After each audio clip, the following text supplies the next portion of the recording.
변호사님, 저희가 예. 형사 고소를 당했을 때 예. 어떻게 대응을 해야 할까요? 형사 고소를 당했다라는 말을 많이 하죠. 그러면은 일단 요즘에는 경찰이 전화를 하는 경우도 있고요. 아니면은 우리한테 문자를 보내는 경우도 있어요. 전화를 통해서 이게 받게 되면은 누구 어디 경찰서에 뭐 어디 수사관입니다. 아니면 뭐 이렇게 말을 하면서 이 조사 관련해서 뭐 좀 조사를 받으실 게 있는데 언제 가능하시냐 이렇게 나오는 경우도 있고요. 문자로 뭐 딱 이렇게 공문서처럼 해가지고 연락 바랍니다. 경찰서 어디다 라고 해서 그럼 그쪽에서 연락을 하면 그 다시 수사관과 전화를 하게 되는 그런 시스템인데요. 다만 이제 고소장이 이제 접수가 되니까 이제 우리한테 조사를 받으라고 하겠죠. 근데 무턱대고 일단 가지는 마시라. 오늘의 최종적인 결론은 이건데, 다만 그러면은 그 전에 우리가 어떤 것들을 하고 가야 되냐, 어떤 준비를 하고 가야 되냐에 대해서 그러면 오늘은 좀 간략하게나마 말씀을 드리도록 하겠습니다. 먼저 경찰 전화나 문자를 받았을 때 첫 번째, 특히나 이제 전화를 하게 되면은 경찰관이 단순히 일정 조율만 하는 게 아니고 슬쩍슬쩍 물어보는 경우들이 있어요. 그럴 때 섣불리 대답을 하시면 안 됩니다. 이건 나중에 본인 족쇄가 될 수 있으니까요. 그 부분에 대해서는 애매모호하게 넘어가셔도 돼요. 그러면은 그 부분에 대해서는 조사를 가서 대답을 드리겠다라는 식으로, 그런 식으로 해서 대답을 그때 바로 하지 마시기 바랍니다. 그리고 이제 전화를 끊기 전에 그 조사관이 그냥 끊지는 않을 거 아닙니까? 언제 조사를 하자라는 말을 할 거예요. 언제 되시냐, 아니면은 반대로 이날 오시라고 통보를 하는 경우들이 있거든요. 그때 무조건 알겠습니다 라고 하지 마시고요. 일단 고소장을 받아보고 다시 연락을 드리겠습니다 라고 말씀을 하시면 돼요. 우리가 저쪽 공격에 대해서 정확히 모르는 상황이잖아요. 그러면은 어디서 이런 공격이 날아올지, 어떤 준비를 해야 될지 나는 준비가 전혀 안 되어 있는 상황이란 말이죠. 따라서 이런 경우에는 경찰서에다가 정보공개 청구를 할 수 있어요. 어떤 고소장이 나에 대해서 접수가 되었나. 그 기간이 보통 한 10일 정도 걸리거든요. 10일 정도 신청한 날로부터 10일 정도 안에 고소장을 본인에게 보내줍니다. 그러면은 그 고소장 안의 내용을 꼼꼼하게 읽어보시고요. 거기에 어떤 혐의로 지금 피해를 입었으니 고소를 하겠다 라는 내용들이 적혀 있죠. 그러면은 고소장을 받고 당연히 검토는 하시고 그 다음에 이제 일정 조율을 하시라는 겁니다. 고소장을 받고 나면 이제 다시 경찰서로 연락을 하셔가지고 담당 수사관과 일정 조율을 하게 되는데, 이때는 저쪽 그 수사관의 일정에 무조건 맞출 필요는 없어요. 본인도 뭐 생업이 있을 것이고 그러면 언제 이때 하시죠 라든지, 아니면 주말에도 하는 경우들도 있거든요. 그러면 이날 되니까 혹시 가능하시냐 라고 해서 일정을 좀 딜레이를 해두시는 게 중요합니다. 그 다음에 고소장을 받고 나서가 이제 중요한 것들이겠죠. 고소장 받고 나서 어떤 준비를 해야 되냐? 고소장에 있는 거 꼼꼼하게 읽어보시기 바랍니다. 상대방이 변호사를 선임해서 작성을 한 것이라면 사실관계와 그에 따른 법리까지 모든 것이 적혀 있을 수 있고요. 고소 사실, 담백한 사실만이 적혀 있을 수도 있어요. 그러면은 그것들을 보고 나면 본인도 이제 생각을 할 수 있겠죠. 인정하는 부분도 있을 거고요. 어떤 경우에는 정말 허무맹랑한 내용들이 적혀 있을 수도 있어요. 그러면은 그 사실관계에 대해서 정확히 인정 여부를 판단을 한 다음에 인정을 하는 경우라고 하더라도 법리적으로 그게 죄가 되냐 안 되냐는 또 별개의 문제가 될 수 있거든요. 따라서 이런 것들을 본인이 일반인이 정확하게 판단하기는 솔직히 어렵습니다. 그래서 웬만하면 이 고소장을 받게 되면은 변호사 사무실을 한번 가보시기 바랍니다. 가셔가지고 요러요러한 고소장을 받았는데 이게 어떻게 대응을 해야 될까요? 사실관계나 이런 것들은 이렇습니다. 제가 생각하는 사실관계는 이렇습니다. 변호사님이 보시기에 이게 법적으로 이게 성립이 되는 겁니까? 라는 부분들에 대해서 꼼꼼하게 설명을 들으시기 바랍니다. 그 다음에 이제 변호사를 선임을 할 수도 있는 거고, 아니면은 본인이 이건 내가 가서 조사를 받을 수도 있겠다라는 생각이 든다면 뭐 그 조언을 들은 대로 충분히 그 경찰에 가서 소명을 할 수 있는 부분이니까요. 이 고소장 이후에는 반드시 전문가의 도움을 받으시길 바랍니다. 우리가 말로만 모든 것들이 이루어지는 것들이 아니잖아요. 관련 자료들이 있겠죠. 뭐 저쪽도 당연히 자료를 가지고 있을 거고요. 우리도 자료를 가지고 있을 수가 있어요. 뭐 기본적인 계약서가 될 수도 있는 것들이고요. 아니면은 녹취, 파일, 아니면은 뭐 문자나 이런 것들로 서로 그동안 오간 대화들이 있을 거 아닙니까? 그런 자료들, 아니면은 목격자나 참고인들의 확인서들, 그런 것들을 충분히 모아두셔야 돼요. 이게 언제 시간이 흐름에 따라서 사라져 버릴 수도 있는 것들이기 때문에 그때 당시에 바로 확보할 수 있는 것들은 최대한 확보하여 두시길 바랍니다. 그리고 이제 그것들을 검토하셔서 본인한테 유리한 부분들은 최대한 취하시는 겁니다. 여기서 또 주의하셔야 될 게 이 자료 역시 함께 전문가의 검토를 받으시는 게 맞아요. 왜냐하면은 많은 경우들이 이런 경우가 있어요. 본인은 일반인 경우에는 본인한테 유리한 자료라고 생각을 하는 거예요. 그런데 막상 나중에 보면 그 자료가 본인 발목을 잡는 경우들이 있어요.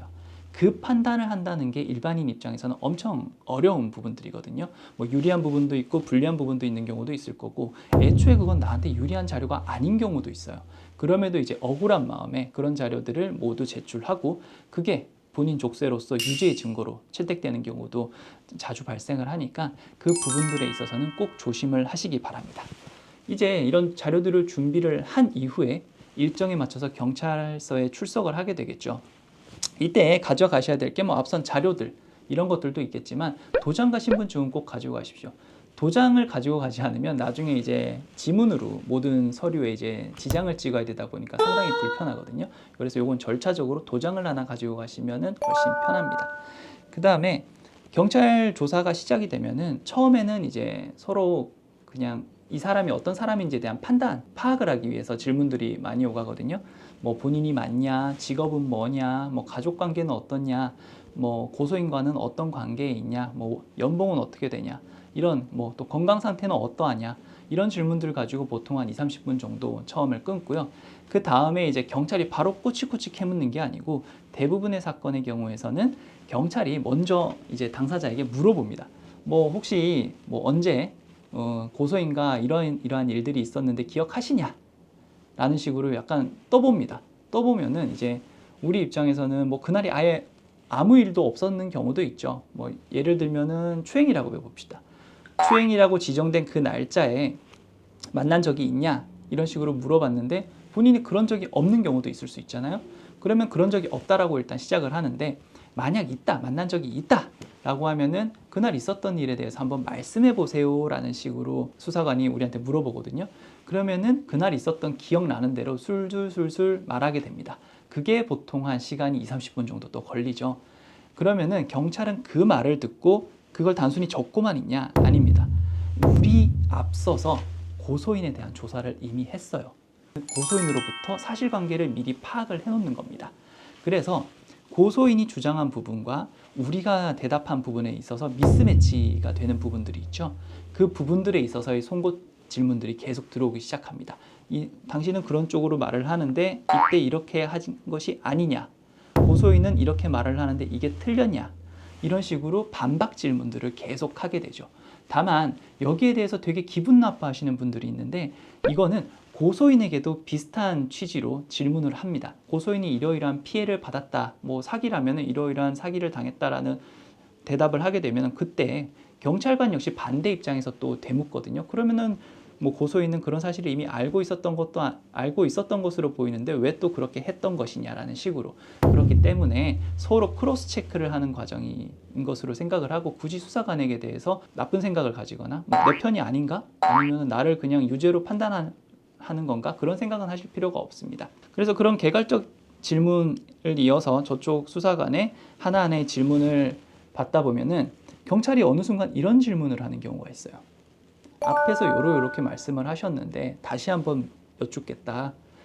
정말 이날 그런 행동이 없었냐? 그러면은 당사자 입장에서는 생각을 한단 말이죠. 이게 어떤 의도로 지금 말을 하는 거지? 그러면 그런 경우에는 제 경험상 아주 높은 확률로 경찰 쪽에서 객관적인 증거를 가지고 있는 경우들이 많아요.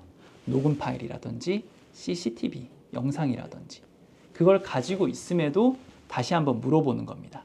최종적인 기회를 한번 더 주는 겁니다. 인정할 수 있는 기회를. 왜냐면은 처음부터 딱 자백을 모두 하고 인정하는 사람과 부인 하다가 객관적인 증거를 딱 내밀니까 그제서야 내가 맞습니다 라고 하는 그런 사람을 동일선상에 둘 수는 없잖아요. 그래서 경찰이 그런 식의 떠보는 질문들을 하는데, 그런 질문들이 나왔을 때는 정말 고민을 많이 하고 대답을 하셔야 됩니다. 그렇게 되면 보통 짧은 사건 같은 경우에도 조사를 끝내고 나면은 뭐 2시간 지난 경우도 있고요. 뭐 경제범죄나 이런 경우에는 뭐 5시간이 지나는 경우도 상당히 많습니다. 그 조사가 끝나고 나면 이제 모두 간인을 하고 서명도 하고 하는 그 절차가 마무리가 되거든요. 여기서 조사 과정에서 제가 하나 더 드릴 말씀은 부족한 부분은 나중에 더 할 수 있습니다. 내가 10가지 말을 하고 싶은데 한 5가지만 말했다. 5가지 부분은 보충 의견서의 형태로 아니면은 추가적으로 경찰에 전화를 해서 이러이러한 부분을 소명을 할 수는 있어요.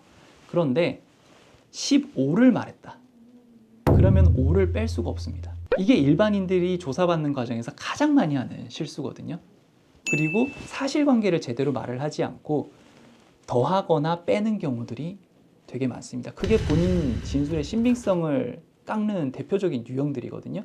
하지만 본인은 이제 걱정이 되거나 이런 마음에 계속 더 하게 되죠. 옆에서 뭐 변호인이 참석을 하더라도 같이 출석을 하는 경우에도 막 본인이 말하는 경우들이 있어요. 충분히 그 부분에 대해서 요 정도까지만 말씀을 하시라고 설명을 드렸음에도 본인이 이제 조사받는 과정에서 그 압박감, 그러면은 그 부분은 조사를 받는 과정에서 필요는 없는 부분인데 거기서 우리한테 플러스 되는 내용은 거의 없어요. 대부분이 본인에게 마이너스가 되는 내용들입니다.